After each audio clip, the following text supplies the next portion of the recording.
ng China. Sa maliit kong pagpapaliwanag, mga mahal kong kababayan, yung mga ginagawa kong mga island, doon sa Sprati, sa Starbulo, hindi po yung kasalanan ng mga Chino. Hindi po yung kasalanan ng mga Chino. Hindi po yung kasalanan ng mga Chino. Hindi po yung kasalanan ng mga Chino. Kaya kung meron pong dapat sisihin, hindi po ang mga Chino. Kapag hindi naman po binayaran para pumunta dito. Ako po, sa 3 taon, ako po ay laging pumupunta. Ako po ay laging pumupunta. Ako po ay laging pumupunta. Ako po ay laging pumupunta. Ipinagpipilitan ang sarili. Ipinagpipilitan ang sarili. Ipinagpipilitan ang sarili. Ipinagpipilitan ang sarili ng mga punta sa pagdiriwang na ito ng Filipino-Chinese. Sapagkat mga mahal kong kababayan Pilipino, sa bawat 65% na Pilipino, may dugo, sino yan? Sino yan? Sino yan? Sino yan? Sino yan? Maaaring ng mga nandito, hindi nyo alam. May dugo kayong Chinoy. At kailangan maging proud kayo. Maging proud kayo. Maging proud kayo. Maging proud kayo. Na kayo kayong Chinoy. Napakahalaga ng dugong yan sa ating kultura. Napakahalaga ng dugong yan sa ating kultura. Napakahalaga ng dugong yan sa ating kultura. Napakahalaga ng dugong yan sa ating kultura. Napakahalaga ng dugong yan sa ating kultura. Yan po ang yaman natin.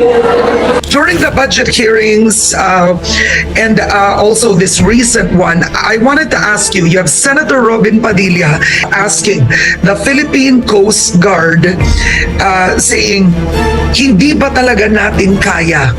Parang kailangan ba talaga natin ang US sa West Philippine Sea? Yun ang tanong, hindi ba natin kaya? Commodore, your response to that question. Well, Ms. Karen, let me first highlight the fact na ng mga nakaraang resupply operation ng Philippine Coast Guard for so many months already before we were water cannon, before it caught the attention of the Senate to have a more active stand on the West Philippine Sea issue. The Philippine Coast Guard, together with the Armed Forces of the Philippines, has been continuously performing the resupply operation with or without the United States. Secondly, the only participation of the United States Navy with the last resupply is only the Poseidon flight, na nag-provide ng ISR, intelligence, surveillance, and reconnaissance. Other than that, the resupply was completed. It turned out to be successful without actually doing any physical participation for the resupply to happen. I think the best way for us to explain in a very simple way what happened with the last resupply is try to imagine somebody is robbing your backyard. May magnanakaw sa bakuran mo. And then you have neighbor A and you have neighbor B. And then neighbor A is the one na nagnanakaw sa likuran ng backyard mo. And then neighbor B, nagpalipad ng drone, and then as the stealing is ongoing, he was able to document that and then told you about what he documented. Ngayon, if we're going to tell me the argument is mag-aaway kasi si neighbor A tsaka neighbor B, kaya tayo ninanakawan sa bakuran natin, I think that's very illogical, right? It doesn't explain that whether there is or there is no great power competition between the United States and China, and then we're going to say that this is the reason why China is becoming more provocative. I think that's illogical, Star. Okay, now there was the presence of a U.S. aircraft during this resupply mission. Can you explain how the presence of the U.S. aircraft came to be? Well, during the Senate inquiry the other day, the Armed Forces of the Philippines responded that they were the ones who coordinated with the United States government for the ISR to be there during the resupply operation. But as I said, it's just, as what Senator Tolentino explained, no? This is just an ordinary plane with a lot of cameras in it, and the only role that it did is to capture whatever is happening sa dagat ng Ayungin. Oo. Pero kumbaga, kiningan ba natin ang US ng tulong? Kaya nagkaroon ng aircraft presence during the resupply mission. Well, with regard to specific requests, for the Philippine Coast Guard, we're not really privy about it, but it's also worth mentioning the response of Attorney Batong Bakal. The U.S. Navy is just doing the freedom of navigation and overflight because this falls within the high seas and it's inside the exclusive economic zone of our country. All right. Now, other than the water cannon incident in this last resupply mission, we saw photos, and there was the presence once again of the Chinese Coast Guard, correct? Yes. Oo. Anong nangyari doon? What didn't we see that was reported to you?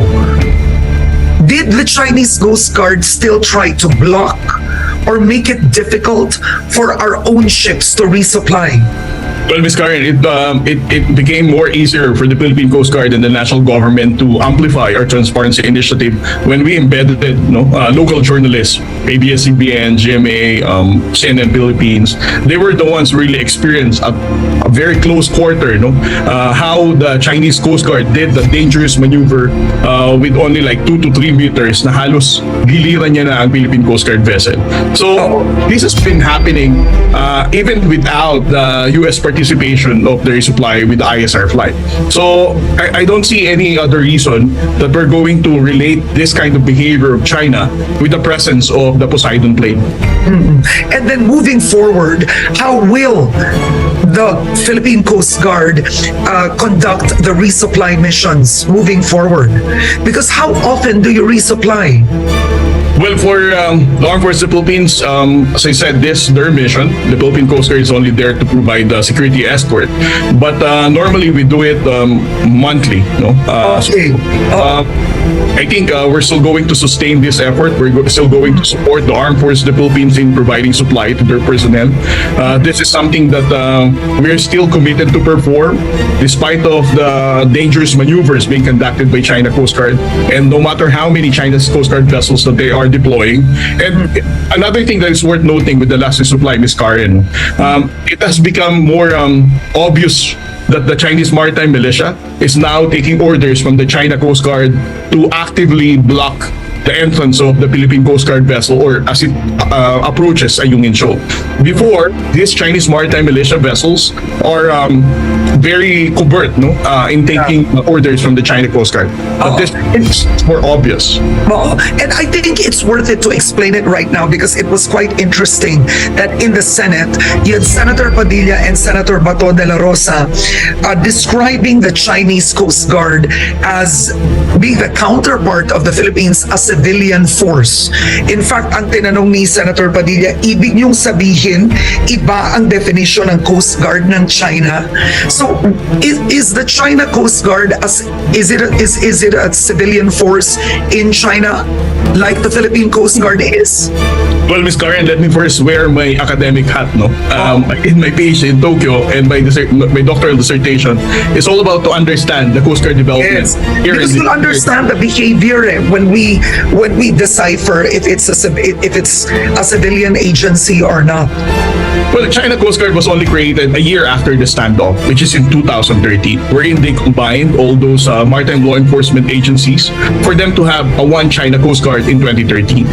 But in 2018, they passed a law transferring the China Coast Guard from the Maritime Safety Department, putting it under the Chinese Military Commission.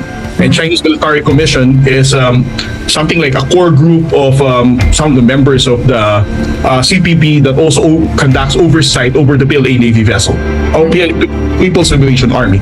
So, argue that China Coast Guard is civilian, that's not completely true. They're just using the term Coast Guard, but as far as their personnel is concerned, And the mandate. and also the mandate. They may have their own, for example, in the Philippines and other coast guards in the region, Vietnam Coast Guard, Malaysia, Indonesia, Japan, and even the United States. We all understood that as far as Coast Guard is concerned, it has something to do with maritime governance. It supports maritime safety, it carries out maritime law enforcement, it protects the marine environment. In a universal context, that's the role of the Coast Guards.